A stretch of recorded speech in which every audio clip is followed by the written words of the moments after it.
kids transfer schools all the time. But then when you have the adage of these are top 10 players, and then they're going to Judson, and then they're seniors. It's really easy to put on your fan hat when it comes to adding a school name, and then it becomes a competition thing, Right. and it's not caring about the kid anymore or what their situation might be. But yes, I can't think of anything as high profile as this transfer, but I'll tell you, Lucas Coley didn't always play at Cornerstone. He was at Judson. Right. Mike Chandler didn't always play at Judson. And not to bring those players into this situation, but those are kids who have transferred schools. There's tons of kids who have transferred schools, and nothing about them because it wasn't contested or they weren't a top 10 player. And now you have two of the city's top 10 players going to a powerhouse school. Right. And now the powerhouse school is punished because, parents get jobs out that way. And now the kid moves over there, and they just so happen to be from the best team in the city the last 2 years. Well, I wanted to follow up real quick. I know, this is going on. The season, it's going to be starting, in a couple pretty soon. Usually, how long do these cases go on for? It'll get handled within a month to 6 weeks. I think that they might end up missing 1 or 2 games by the time that the decision's made. So once around October, the season starts in September 26th, I believe. Probably around the first week of October, we should have some finality to it. Cool. Or at least what the next step is going to be. Yeah, definitely, man. Well, because there is the option for them both to go back to their schools, but I don't see that being likely since they live in Judson's district. Right. I think you said we had another question. Was that correct? That would be an issue. Right. Just kind of, makes. No. I completely got that, and that's one thing. Because I know, with all the COVID stuff, I know the season did get pushed back and all that.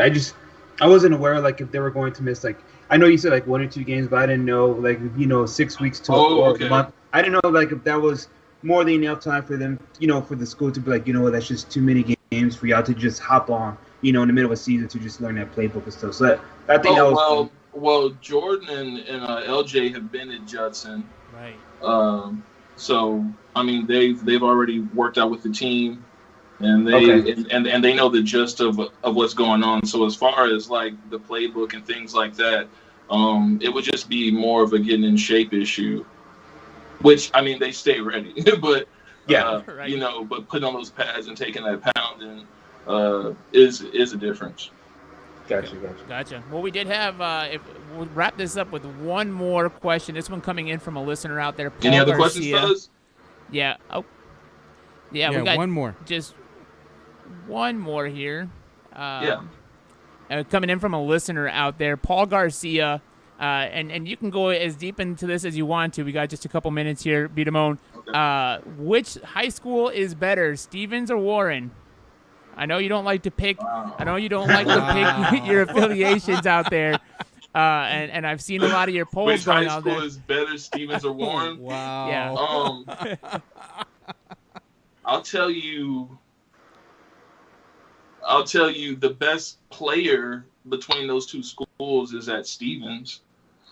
The best player out there The individually. best player between those two schools is at Stevens. But it doesn't matter who has the best player, the better team.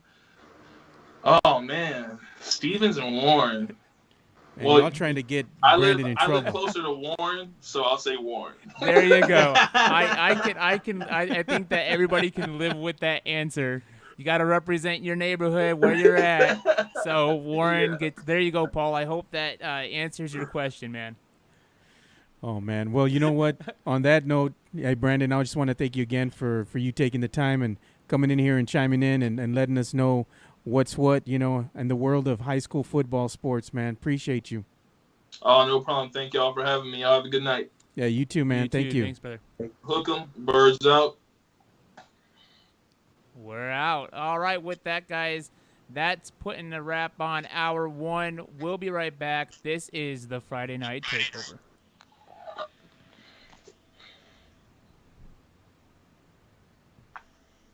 Was that good, y'all?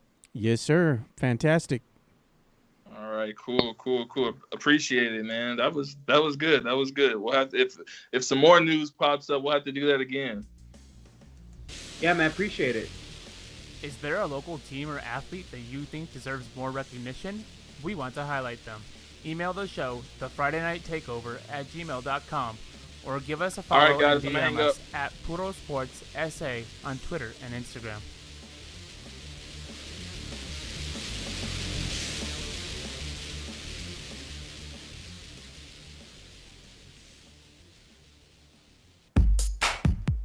You're listening to the Friday Night Takeover, streaming live and on demand via Friday Night Takeover on Facebook and YouTube, or at Puro Sports SA on Twitter and Twitch. Gotta go off video? Go to FridayNightTakeover.com on your PC or mobile device for an audio-only streaming experience. Catch the show on demand next day on iTunes, Google Podcasts, Spotify, or wherever you listen to podcasts.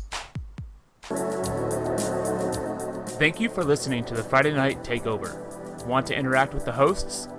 Follow us on Twitter, Instagram, and Twitch at Puro Sports SA, or find us on Facebook and YouTube. Just search Friday Night Takeover.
Welcome back to the Friday Night Takeover. We're going in here to hour 2.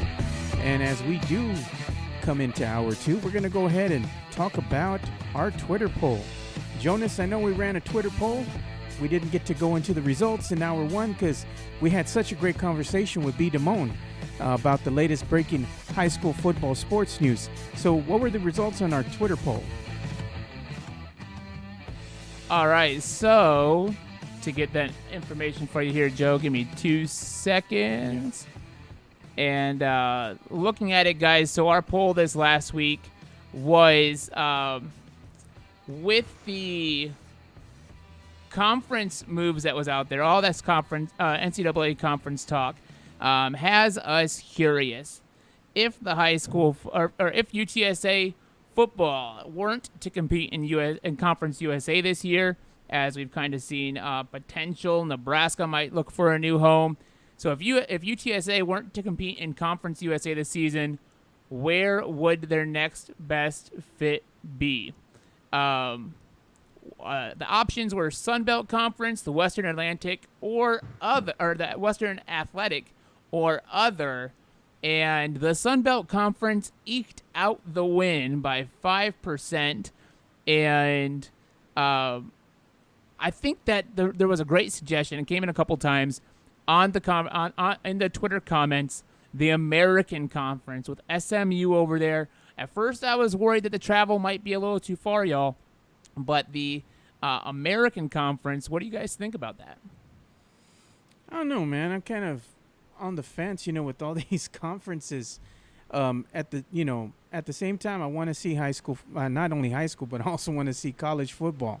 Everybody loves them some college football. From UTSA, UIW. We have a lot of our favorite schools like we love watching, but with all these conferences shutting down, I have mixed emotions. While I appreciate the conferences that went ahead and did cancel, because they're putting the safety of the kids first and foremost, that's commendable.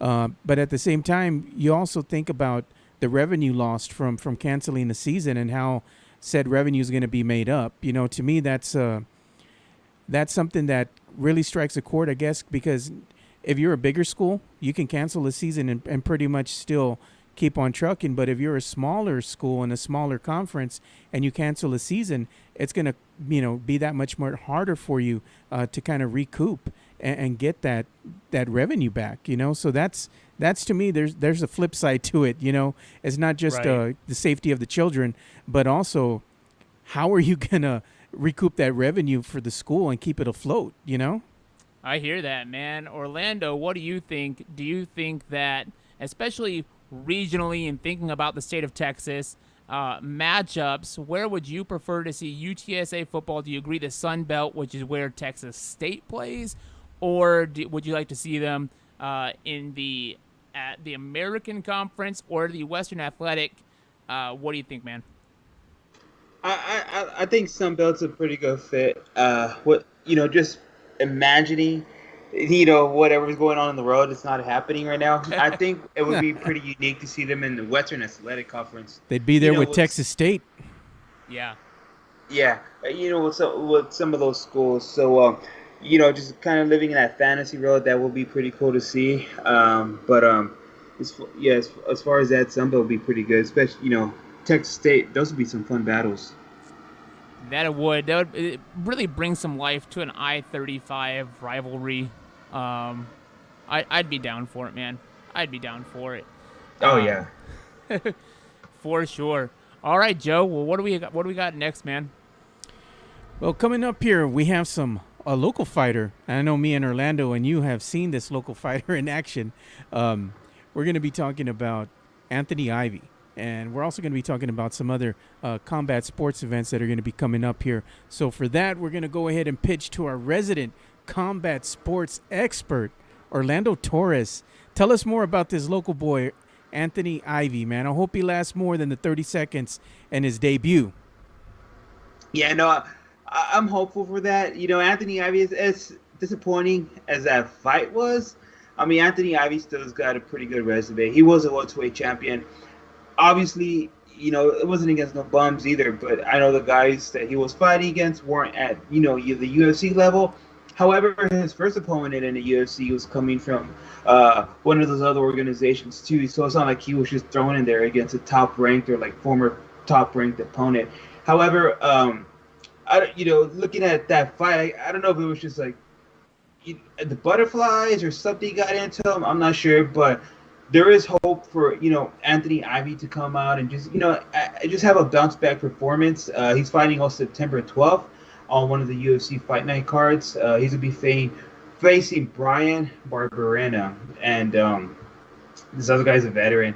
14 wins, 7 losses. So looking forward to that fight. I do keep up with Anthony Ivy a lot on social media. He's been training, going in hard. So I'm excited for this fight. I will say though, the other guy that he is fighting is coming off 2 losses, and both of those losses were knockouts. So that if anything, Anthony Ivy is coming in with a loss as well, but he has a little bit more of a mental edge, if you will.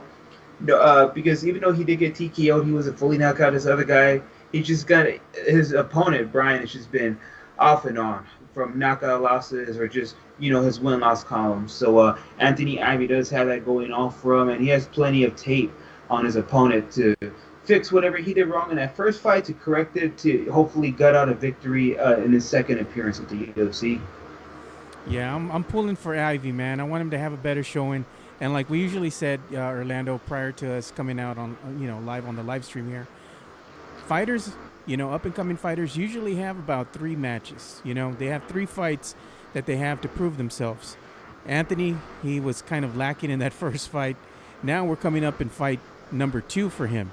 So he has to have a better showing if he wants to go ahead and keep on fighting in UFC. I mean, it's kind of like his career's on the line. You know what I mean? In a way, yeah. And he's 30. He'll be 31 pretty soon. But not only that, like a lot of times for a guy like that, you really have to go out there and not just gut out decision wins. I know MMA's not always about just knocking out your opponent and kind of like bar fight scenario like a lot of more of the casual fans like to see, compared to like some of the other people who they want to see MMA. the big boys. They want to see the haymakers, man. Yeah, but like in a situation like this, Anthony Ivy needs to go out there and kind of get like a first round, second round, knockout or or submission, because say he does gut out a win, it goes to decision. That's great for Ivy. However, once those fights are over and it comes time for renewal, if you don't impress Dana White or any of those other owners, I mean, who knows? Especially at his age, it doesn't mean he'll get into Bellator or like some of those other organizations. So a lot of times he's got to think about, his brand too and marketing himself and start putting up some of those highlight reels now that he's in the UFC with some of the bigger boys. Yeah, no doubt, man. Right. So something to definitely keep an eye out on. And you said there was a grappling event as well. Yeah, so the grappling event is going down on September 12th with the Garcia Promotions for Fury Fighting. We're still waiting on MMA events. They got about 6-7 events now. Just everything going on in Texas. So once everything gets cleared up, I mean, Fury Fighting, they already post announcements on their Twitter, on their Instagram, that they're just going to have back-to-back events of just full MMA events, not grappling events, but full MMA events. Now, these grappling events have been fun for the people who attend. They do their testing, of course. They do temp checks. I'm not too sure how to deal with the ticket sales, because a lot of times for these grappling events, they're not streamed, but no bad news has come out of them yet. They just had one recently in Dallas, but I know with those, kids were able, kids who have been training like MMA, and it's just strictly grappling. There's no, obviously, there's no full contact, body kicking or punching or any of that type of stuff. It's just kind of like full grappling, kind of like something you'll see, like, like in wrestling. Just almost like a sparring match, almost, is what it reminiscent of. Yeah, which is also fun because that also, that could mess with you mentally. You know what I mean? That's different, knowing that you're not, if someone's grappling you and you're on the bottom trying to, grapple your way out from the bottom. That also kind of gets it to you mentally. It's just as bad as kind of taking a beating if knowing that someone's stronger. So it kind of becomes like a chess match in a way. But San Antonio, we will be getting one on the 12th.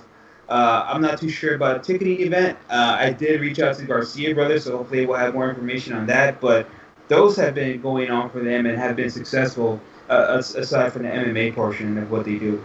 Yeah, so we're going to go ahead and start getting ready for some UIW talk. So we need to get one of our guests on the line here. We're going to have Steven Anderson joining us. So on that note, we're going to go ahead and take a quick 2-minute break, and we'll be back shortly.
Is there a local team or athlete that you think deserves more recognition? We want to highlight them. Email the show, thefridaynighttakeover@gmail.com, or give us a follow and DM us at Puro Sports SA on Twitter and Instagram.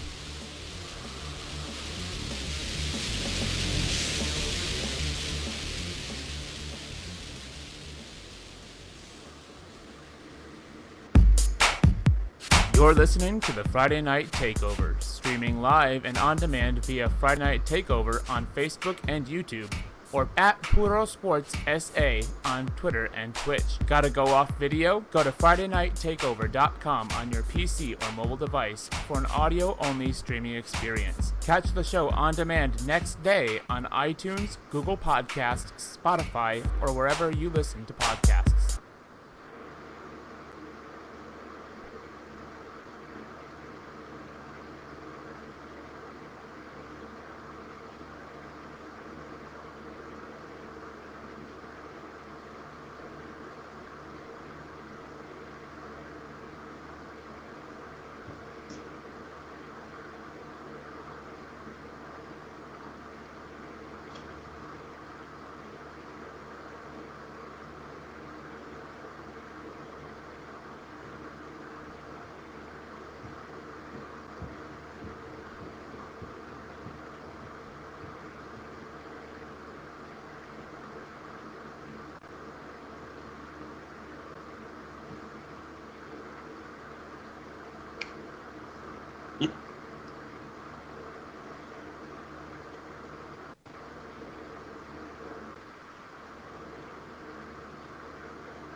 Is there a local team or athlete that you think deserves more recognition?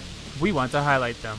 Email the show, thefridaynighttakeover@gmail.com, or give us a follow and DM us at Puro Sports SA on Twitter and Instagram.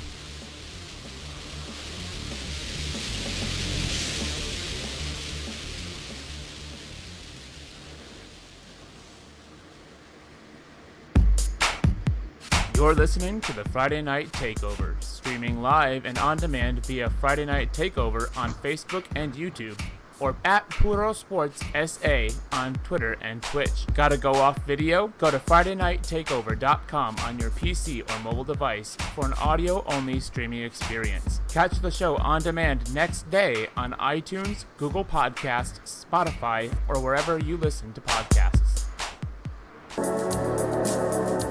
Thank you for listening to the Friday Night Takeover. Want to interact with the hosts? Follow us on Twitter, Instagram, and Twitch at Puro Sports SA, or find us on Facebook and YouTube. Just search Friday Night Takeover.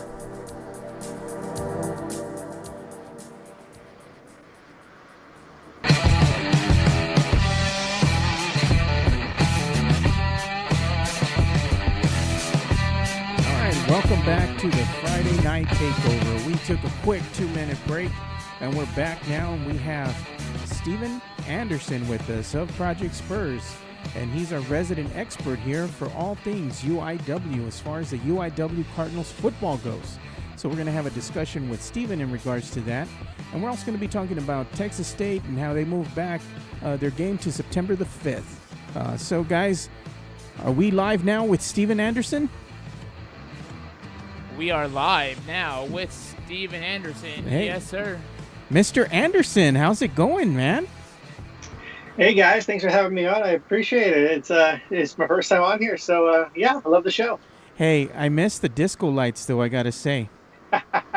Hey, you know what? You guys start the show at 7:30. This is what you're gonna get. So I'm currently looking for a cool background to change my background to. So as we speak, so that's what I'm doing on the side while you guys are talking. Maybe we should get some 70s funk vibes going on for you, since you always have those backlights and stuff. Like maybe get a disco ball or a disco, like a really cool retro disco floor or something all lit up, you know? I was telling you guys last night. I was like, on Twitter, I was like, if wait till Christmas and the Spurs season starts up again, I'll have some Christmas lights in the back for y'all. I wish it would. I wish the season would have been extended, but it's going to be fun to come in December, and then you're going to have some Christmas lights. I need to see you wearing a Santa hat, a light up Santa hat. I gotta say, it will happen. I might have to buy you one, Steven, just to go ahead and get it. If I buy it, will you wear it? 100%. Hell yes. There you go. That'll be perfect colors there for UIW. Yeah, I didn't say what color or what it was going to be, but you agreed to wear it, so that'll be a surprise. Oh, my goodness. All right. I'm down for that. All right, so let's go ahead and talk about some UIW football. Steven, you've been covering UIW football for quite some time now. And not only that, but you're a man of many hats. You also cover San Antonio FC, and you also do you're a writer and you cover the San Antonio Spurs for Project Spurs as well.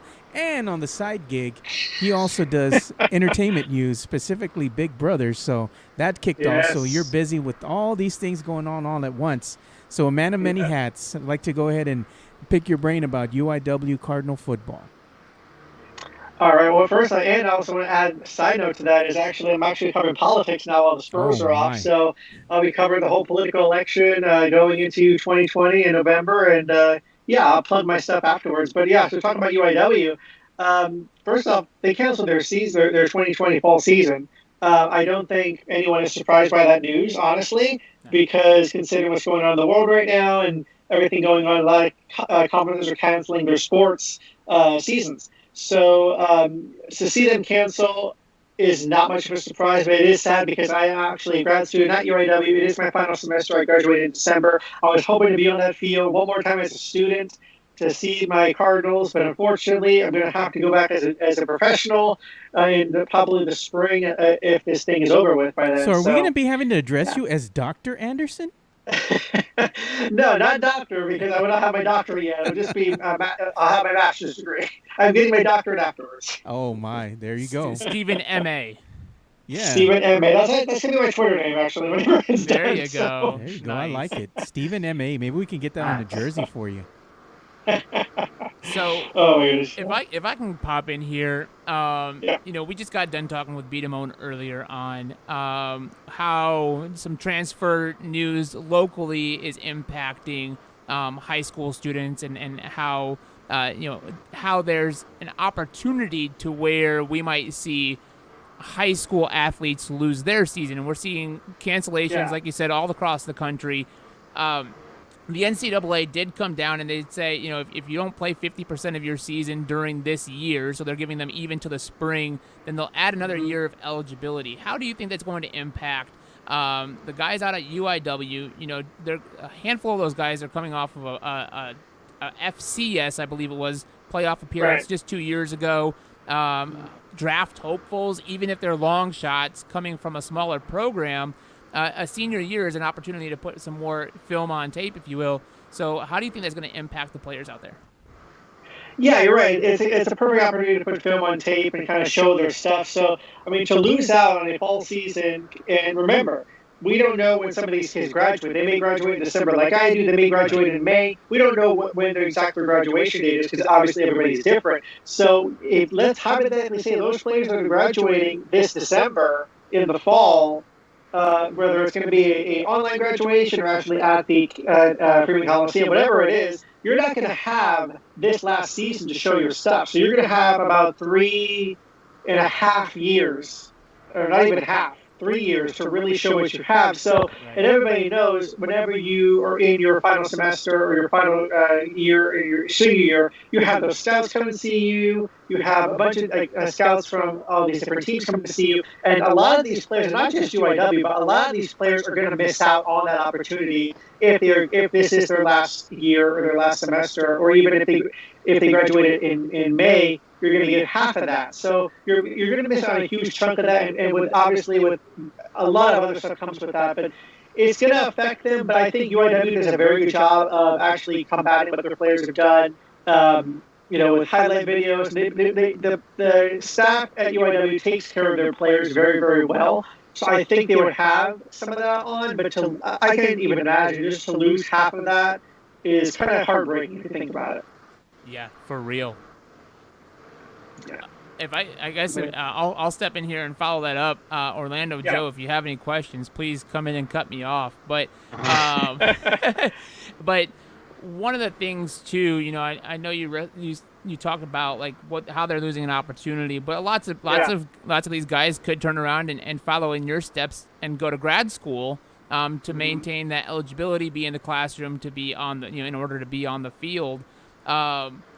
But that's going to impact any freshman incomings. We see it on Twitter, especially, again, going back to our guy, Beatamone, who covers a lot of high school movement, who's committing to where. And we just had Max DiDomenico on the show a couple weeks ago, and he's gotten an offer from UIW. Now, as an incoming freshman, it could be impacted negatively on their opportunities if some of these guys decide to come back. What do you think the chances are for UIW to be able to utilize these incoming freshmen against the talent they already have, as their roster size, the potential size remains the same, but with new recruits that it's going to grow? Well, see, the thing about head coach Eric Morris, when he was brought in from Texas Tech, a lot of people were skeptical because they didn't know what to expect. It was just like assistant coach at Texas Tech and everything that happened over there. So when he came over to UIW, a lot of people didn't know what to expect. When he started John Copeland, a redshirt freshman at quarterback in the first game in New Mexico in his first season, a lot of people were like, okay, what the heck is this guy doing? I mean, nobody starts a redshirt freshman and a rookie head coach at this level would start a redshirt freshman, but he did. And the impact obviously was UIW getting their first ever FCS playoff berth. And I mean, we all know the success that they had. I mean, if you don't, UIW had a pretty successful year a couple of years ago in Eric Morris's first season. However, I don't know. Well, first of all, let me just go back a second.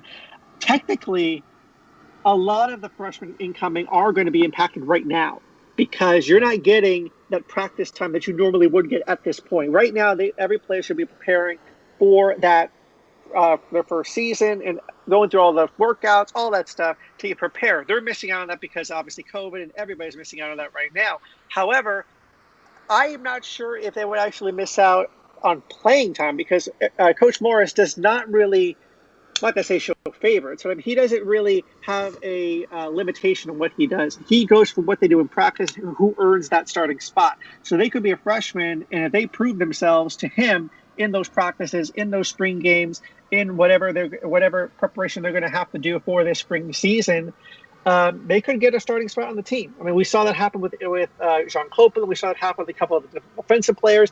We saw that happen with a couple of their running backs. So, I mean, it's very possible that these players could have a good impact in practice, and they can move on to the first team and not really be benched. But I mean, it all depends what they show. So, I mean, I'm not really too worried about their impact in that way.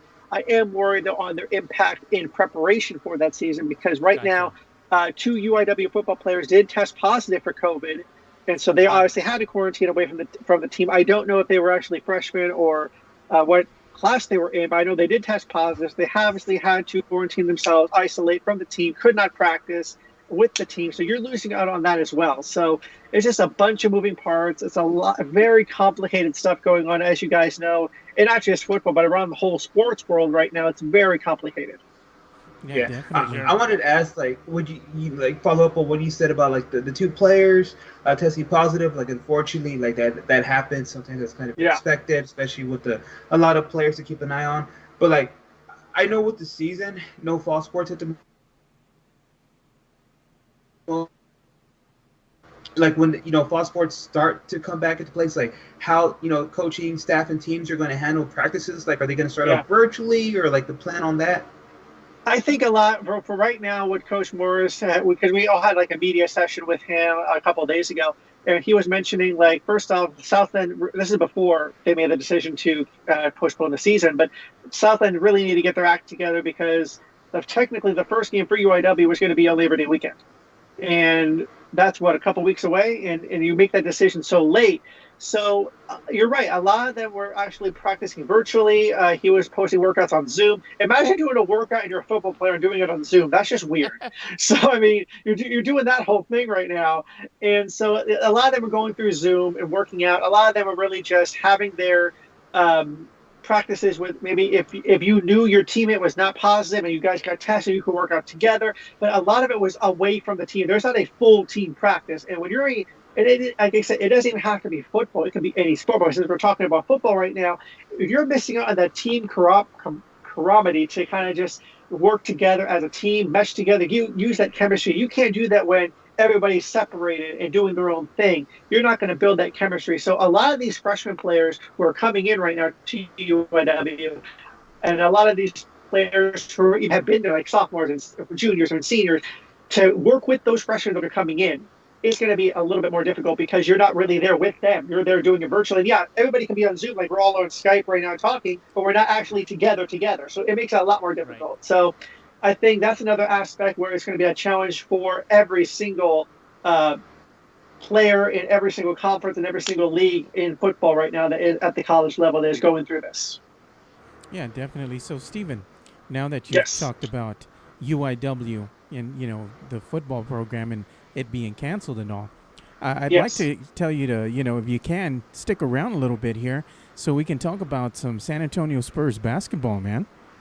Oh, yeah, for sure, man. I missed Takeover last night, so I'm definitely down to be on here and talk some Spurs. Yeah, you know what? Vicky did a Vicky again. She forgot her Twitter handle. I told her right on her hand. I had to go ahead and pull it up during the live stream and kind of read it out for her. So I'm like, Vicky, come on. Oh, man. She said next time she would write it down. Post it on her forehead, just like make it to get a tattoo on the forehead right here. That's good branding right there. Yeah, well, there you go. So, Stephen, we're going to go ahead and talk about the motivated Spurs. We're going to talk about Eubanks, Johnson, White, DeMar, and Rudy, as well as chasing the 23 years of excellence that we've had where the San Antonio Spurs have been in the playoffs. And now the streak has come to a sad, sad little end here, but it's to be expected. You know, every team, they go through these not rebuilding phases per se, but for the San Antonio Spurs, it's kind of a reloading phase, like my friend Chris Duell and Jonas Clark like to say. It's not that they were rebuilding per se. They're kind of reloading. You know, they needed to get some of these younger players developed, some of these younger players, as in Derek White as well, really showing, you know, what they're made of. You know, we had a standout this season too with Keldon Johnson. We've seen some of, you know, Jonas's boy Block a Portal over there, Yaka Portal, really start coming to his own and do his thing out there, and you know, really be a rim protector, get some blocks, be able to set the picks and go out there and set the screens. You know, his passing ability is pretty good as well. Is, you know, his ability to run the open court with the younger guys out there, I think has looked really good at times, you know. So motivated Spurs in this NBA bubble. I mean, what have you thought about the Spurs during this restart? Let's go ahead and start with that first. Yeah, so the Spurs during the restart, Joe, as you know, I've been on Takeover talking about this as well, which is the guys really surprised me. I mean, I had pegged them to go 4-4. You know, they really. Actually, even before that, before I even saw them going with this youth injection into the team, I thought they were going to go like maybe 1-7 at one point because of just how bad they were playing before everything restarted. But I may get a little hate for this, and I'm sorry to people who are listening. I'm not really that offended that they missed the playoffs, to be quite honest. It doesn't bother me as much as it's bothering everybody else. Yes, the streak is broken. It was going to be broken one day eventually. Yep. I mean, they were not going to make the playoffs every year for the rest of their life. It was not going to happen. It was eventually going to end. And let's just be real for a second. 22 years in the playoffs in a row, that's pretty damn good. And nobody is really, I don't think, ever going to top it. I tweeted out yesterday, like, nobody's ever going to top it considering the way the NBA is going right now and the way the structure is. Nobody can ever replicate what the Spurs have done with the Big Three or this 22-year playoff streak. That's number one. But seeing how this team has grown from Keldon Johnson to Drew Eubanks to Jakob, as you mentioned, to DeMar, to even we saw guys yesterday. Luka had a good game last night. I mean, I read in my article on ProjectSpurs.com that all he needs to do is put on a little bit of muscle, get in the weight room, work on a little bit more of his game, and he could be a really good player for the Spurs in the future. Keldon Johnson is really showing in this bubble, and he's showing the Spurs have a bright future with this guy as part of the team. 24 points in the final game yesterday. He really just came out and just had a very good showing in the bubble. I mean, he has shown, Pop has shown actually too. He started to trust him when we saw Keldon come out on the defensive side of the ball. Lonnie Walker, I think he needs to work on being not so passive, not so shy with the ball. If you have the shot, take the shot, be aggressive when you're out there. That's what you're there for. And I'm going to say this. I know this may not be popular, but DeMar DeRozan really does not get the credit he deserves for what he's done with this team in the bubble. If you look at some of those games, he took over in some of those games late. And I don't think the Spurs would have won those games. So I don't think he's getting enough credit for what he's done. Does that mean he leaves in the offseason? I don't know. I'm not DeMar. I'm not his agent. I don't know what he's thinking. But I think he needs to stick around on this Spurs team, to be quite honest with you. The Spurs obviously are going to make some changes in the offseason. But I am hoping that DeMar is not one of those changes and he decided to stick around because he proved his value in the bubble. Yeah, so I'm going to go around the horn here. We're going to go ahead and start with you, Orlando. What have you thought about the motivated Spurs in this NBA restart in this bubble? I was very excited from what I see. You know, from seeing Keldon Johnson, he was a player that a lot of people talked of, just seeing that he's a stud. Derek White, you know, the toughness of Derek White, just seeing him like all over the court. I know he had that injury early on, but you know, just that everything he's done. Eubanks, it was even, you know, they were all feeding off each other. I think that's what I like, the chemistry. From what I saw, just didn't want to let each other down. Even some of the veterans, Rudy Gay, a lot of the times, you know, stepping up, hitting some of those big shots. But as far as, you know, the young Spurs, Eubanks, I'm very excited for what I see going forward because you got a tough team that was there to fight, to scrap. You know what I mean? They were there to play ball. They didn't care who they played against. They pushed everybody to their limit. That's one thing that I really enjoyed. And I wasn't sure what I was going to see. Going into Spurs basketball in the bubble. I really wasn't. I think my big thing, and one of the reasons why I had them going at 3-5 was because last season they just had a lot of trouble closing games. They had their moments. I didn't know how they're going to be able to close out games in the bubble, and this was just a different team. They had a little bit of different attitude, and I was very thrilled from what I saw. Yeah, I think we all were. We're pleasantly surprised. Let's put it like that. So, Jonas, let's go ahead and get your take on these motivated San Antonio Spurs. Yeah, man. I mean, 22 years. What more can you say to how historic that is? And I think that it wasn't lost on any of the guys to be a part of the team to end that streak. But and they didn't want to be. I really believe they did not want to be, which is why you saw them come out with a different kind of motivation in the bubble. They owned that. And one of my favorite stats coming into this was, 9 of the 16 guys that went and made the trip to Orlando all have Austin Spurs ties. So that means, they've come up through and grown through this organization. So it's one thing for them to take ownership of it. But for veterans like Rudy Gay and DeMar DeRozan to also take the ownership of that, for Jakob Poeltl to step up in the ways that he did in Orlando, and take ownership of the Spurs playoff streak and really push it and try to get it done and try to take care of business. And it came down to, like Pop said in his post-game conversations, to paraphrase, they weren't even supposed to be there.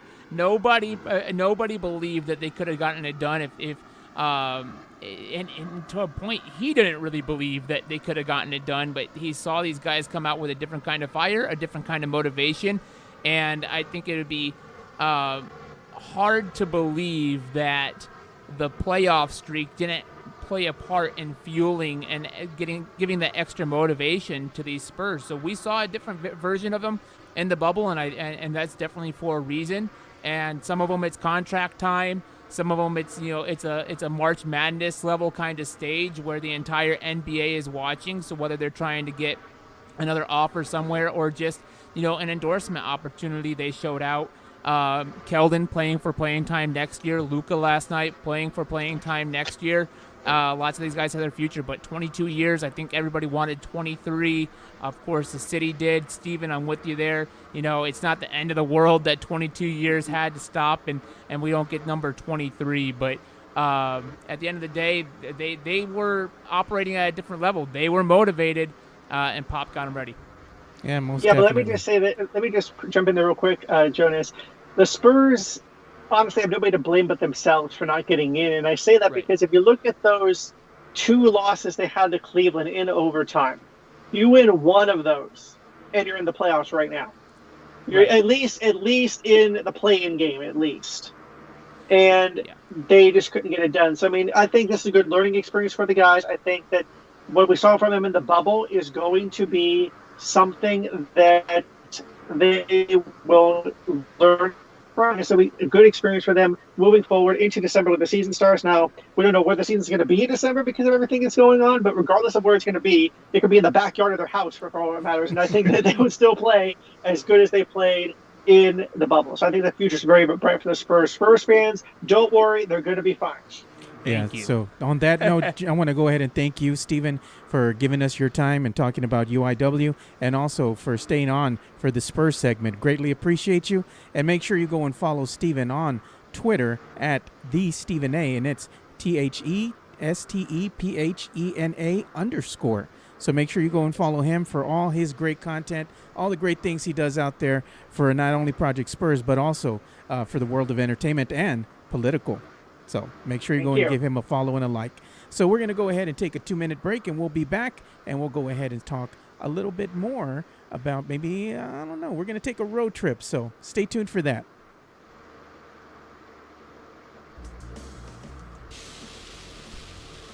Is there a local team or athlete that you think deserves more recognition? We want to highlight them. Email the show, thefridaynigttakeover@gmail.com, or give us a follow and DM us at Puro Sports SA on Twitter and Instagram.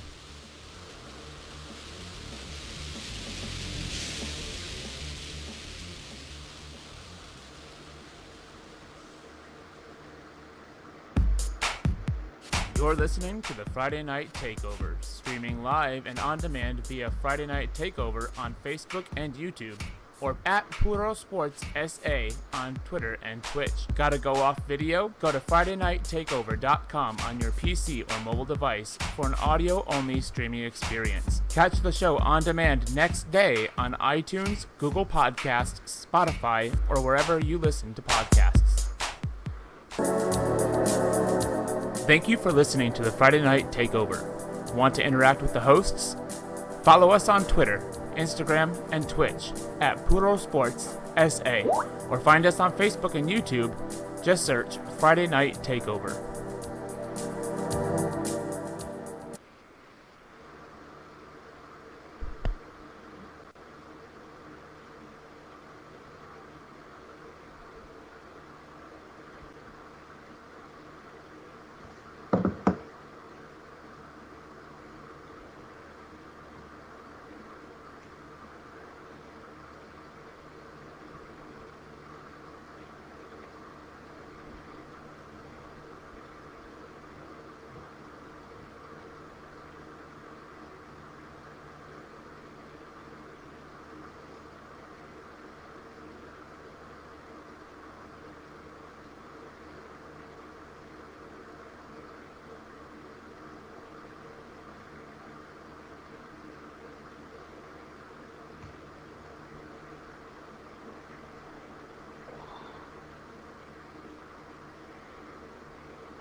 Welcome back to the Friday Night Takeover. We just finished saying goodbye to Mr. Anderson, and we thank him again for joining us for some UIW talk and also the San Antonio Spurs segment that we just did. Appreciate you, Stephen. So moving forward here, we're going to go ahead and take a road trip. We've talked about the responsibilities and how they would be on the players if they wanted a season. Now baseball is coming up short, and while the college athletes are petitioning for their seasons, we're going to go ahead and talk about that, I guess. Jonas, what do you want to go ahead and emphasize on that per se? Well, the biggest thing, guys, Orlando, I'm pretty sure you've seen this in the headlines this last week. It's an embarrassment for being a part of the fan base that I am, that is the Cleveland baseball team. And we've already talked. I mean, we've touched on this before, guys, about how we all wanted to have sports this fall, but it's going to come down to not just the leagues themselves putting the rules in place, but then on the players and the fans to follow them. I've gotten on, the Chonkless fan base for not social distancing out there, and on the organization and Wolf Stadium for not managing the way that they should have been. It's one of those things in terms of, we've talked about Lou Williams and how we laughed a couple of weeks back about how he needed to have his hot wings when he made a trip to Atlanta for a funeral. And then, or even Rashawn Holmes from the Kings, who left the NBA bubble to get some food from a restaurant. Guys, it just comes down to player responsibility. Oh, we can't forget the latest fiasco with the Seattle Seahawks. And the latest with the Seattle Seahawks. Orlando popped that one in the chat, man, and I'm sure he's got that as part of his piece too. But guys, this is just player responsibility, and they're dropping the ball. So as we're talking about this road trip outside of San Antonio, it does pertain here in the city too. This whole episode, right, has been talking about college impact, the high school impact, and B. Damone's segment with Along the Wire right out of the gate.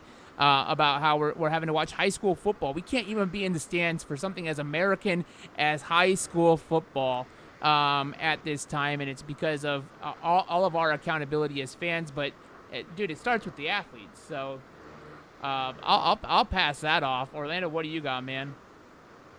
Yeah, and I know you said it's embarrassing for your Cleveland, but for your Cleveland baseball team, but it's not just them. It's all over the place, and hopefully they're able to tone this down, because fall sports. Imagine the rest. 2020 has already been bad as it is. Imagine the rest of the year without any fall sports. It's football, or whatever you're into, baseball. Like come on, guys, we need this. But road trip.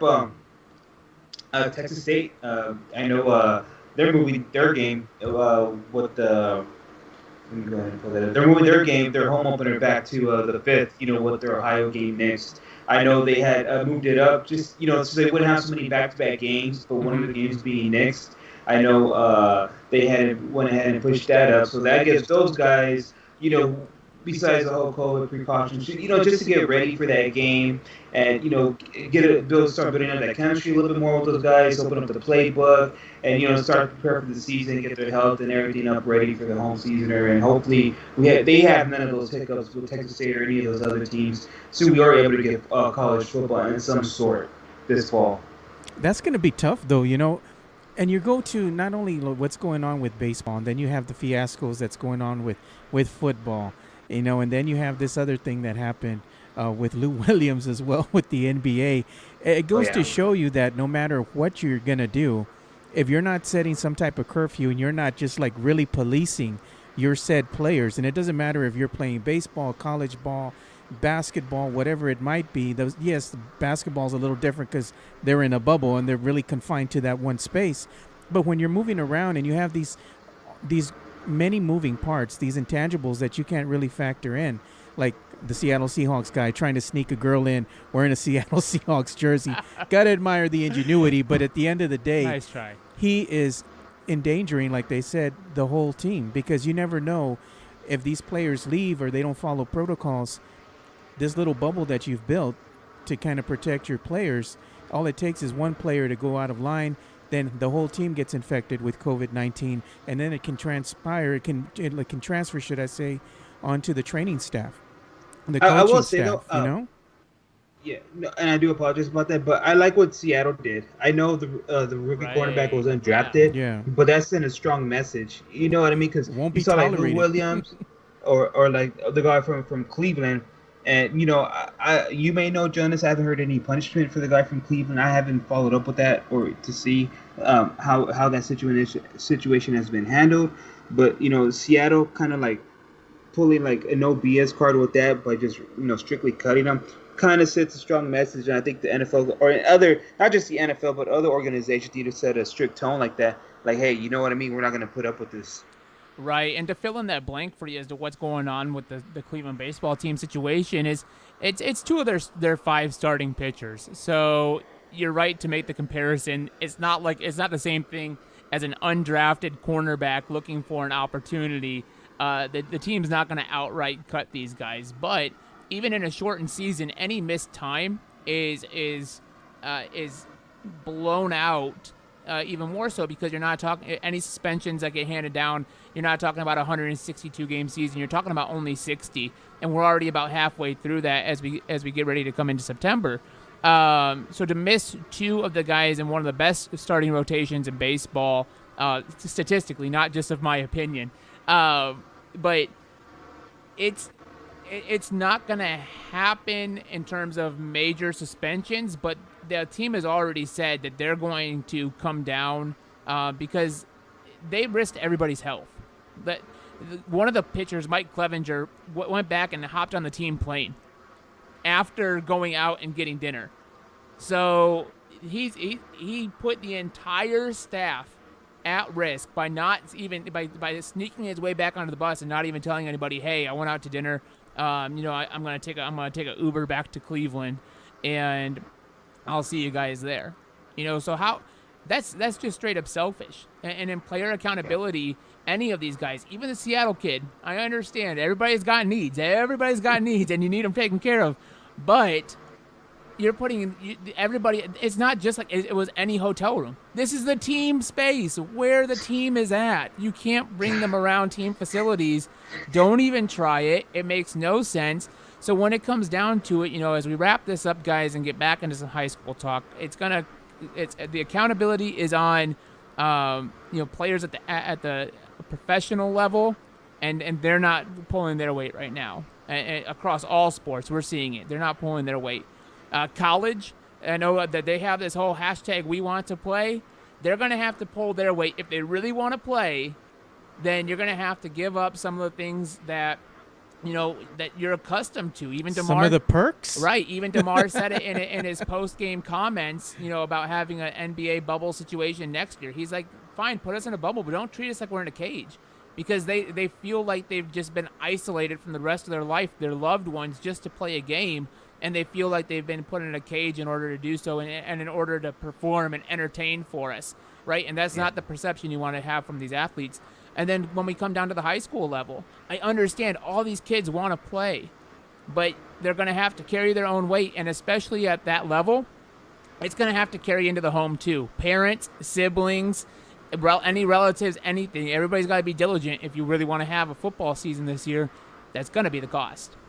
Yeah, Well, it's going not to be only a that, cost, man. I'd like to say something too, dude. It's like that's not only the cost, but at the end of the day, it's not like you're just responsible just for yourself. Your actions have ramifications that can go ahead and affect everyone else around you. So that's I think a hard sell to kind of get through the mindset of a lot of these players. They are only focusing on what's happening to them. They're not thinking about what's happening with everyone else around them. Right. What did you have, Orlando? Kind of following to like what Joe says, like like the hashtag we want to play, or like a lot of these high school kids are like, they want to play, but it's not up to them, on who controls like the season getting nixed or postponed. They look up to a lot of these professional athletes, whether it's in combat sports, baseball, football, whatever it may be, and to see some of these headlines with some of the professional athletes like not taking it seriously, they hear it at home. From their coaches, from, inside their home, their parents, like, hey, you need to, be safe out there, practice social distancing. And then they turn on ESPN or, whatever sports media outlet that they may be into and see, like, some of these athletes are not taking it seriously. It kind of messes with that whole mentality thing. So that's one thing I hope that does get fixed and straightened out to send out that correct message. Couldn't agree more. It does. They're, whether they like to believe it or not, some of these college football athletes and baseball athletes at the pro level, baseball, basketball, football, all these athletes are put under a microscope and they're looked at by the younger generation, all these kids in high school. And if they're seeing that these guys aren't following protocol, what are they going to think? Are they going to want to go ahead and mimic what's being presented out there in sports media? And it's not a good look. All around, you want to see safe practices put into place because we want to see fall sports. And it seems like the more and more we hear stories about guys doing this, it makes you kind of wonder what other stories are we not hearing about that the teams are keeping hush hush and under the rug, and they don't want to get out, for the media to go ahead and spin. That's the crazy part to me. Is that why we're seeing some of this stuff go on with baseball? Are these guys getting out, Jonas? No, I don't think that anything's being swept under the rug. Otherwise, you wouldn't have heard about the Seahawks and you wouldn't hear about the Cleveland baseball team. And it's going to come down to people are going to say something. And as we get ready to wrap the show up, I just want to bring everything back to put a nice bow on it all, guys. People are going to say something just like they did about the Judson football team and their transfers, and it all comes back to why are you doing things? What's the real reason? Why are we having sports, and why are you transferring?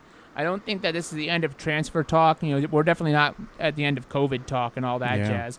But B. Damone, again, thanks for shout out to him for joining us for a live segment in addition to his already segment that he does with Along the Wire to start the show off. But transfer troubles out in Judson. They've got two guys. Provided we get a football season, do you guys think this really tanks their chances? You top quarterback in the city, or one of the tops. I think he was number 2 on B. Damone's preseason list. We did a couple, about 5 weeks ago. And then one of the top running backs in the city, like you mentioned, back-to-back seasons. That where he's able to put up 2,000 yards total, 1,000 each. So, what do you guys think? I think it's going to be interesting. I think it's going to motivate the team to play even better. Judson has a plethora of talent, and just because you lose one or two guys, they've shown in the past that they can just plug other guys in. Other players will step up, and, I expect Judson to be there at the end. Awesome. Orlando. Yeah, hearing this, just the team in general, hearing what Damone say, like, the one of the arguments being brought up is if battles, and that other guy, we're using it like as an athletic advantage. And now, if you're a part of that team, you just kind of get that mindset like, hey, it doesn't matter who's on this team because you kind of got everybody's back. So that is very unique, just to motivate him in general, and just to go out there to prove that, hey, even though we would like to have them on our team, like we would love to have them with us, side by side on the field. Like it's not an advantage that they need to go out there and prove who they are. Couldn't agree more. Guys, we're getting ready. Believe it or not, 2 hours is already running out. It's flown by. It's moved by for sure. Really quick final comments. Anybody? Let's go around the horn. We'll start with you, Joe. No, I thought it was a good show. We had a lot of great guests on here. I just want to say shout out again to Brandon and also for Steven taking the time and being part of the Friday Night Takeover. Greatly appreciate them. Yes, sir. Orlando, final comments on this Friday Night Takeover. Great show as always, gentlemen. It goes by fast, like really. I barely looked at the time, and I hear you say wrapping up. So great show. You've been smelling I love that the church's guests. chicken. Yeah, but love the guests, the insight, and I already follow Vita Moan. I follow Steven Anderson, so I might have to go chat with them a little bit more, especially Steven Anderson with the whole political stuff coming up. So Yes, great guys, and especially insight on the UIW stuff. 100%. Well, guys, for anybody still listening out there, we appreciate you. Anybody who participated in our Twitter poll, whether what conference you'd like to see UTSA move to if Conference USA does shut down. We appreciate all that. We're going to go ahead and put a wrap on this Friday Night Takeover. Thank you for taking over Friday night with us. Give us a follow at Puro Sports SA. If you missed the first part of the show, even people who were here live did miss the first part of the show because we had some audio issues. So be sure to catch the Friday Night Takeover podcast tomorrow on Spotify, Google Podcasts, iTunes, or wherever you listen podcasts. Joe, do you want to go ahead and take this out, man? Yeah, so with that said, y'all take care. Have a great weekend. We appreciate y'all's support. And like we always say, spread the love, stop the hate, be kind. We're out. Peace.